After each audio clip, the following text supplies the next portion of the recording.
உங்களை மாதிரி உட்காந்து இன்ஸ்பயர் ஆகி ஊரில் இருக்கிற ஒரு யங்ஸ்டர் எப்படியா எழுதிடலாம், அசிஸ்டன்ட் டைரக்டர் ஆயிடலாம் அப்படிங்கிறவங்களுக்கு எங்கேருந்து ஸ்டார்ட் பண்ணலான்னு?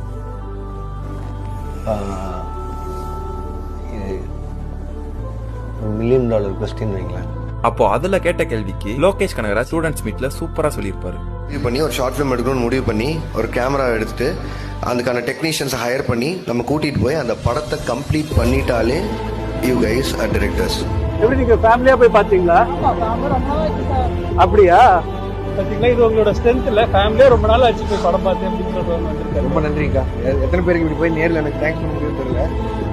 இது எப்படி இருக்கு? இந்த மாதிரி ஒரு ஃபீட்பேக்ஸ் கிடைக்கும் போதெல்லாம் அல்டிமேட்டா இதுக்கு தானே வேலை செய்யும். இது வந்து நல்லா மேட்மேட். வரேம்மா, நான் வரேங்க்கா. நன்றிக்கா. இப்படி இந்த பக்கம் ஆப்போசிட் சைடில் பார்த்தா 2000 சம்பாதிக்கிறவங்க கூட ஒரு 200 ரூபாயை இந்த படத்துக்குன்னு எடுத்து வச்சுறாங்க சார். அது வந்து அந்த உழைப்புக்கு இன்னும் மரியாதை இருக்குன்னு நினைக்கிறேன். நீயும் 1000 கோடி தான்.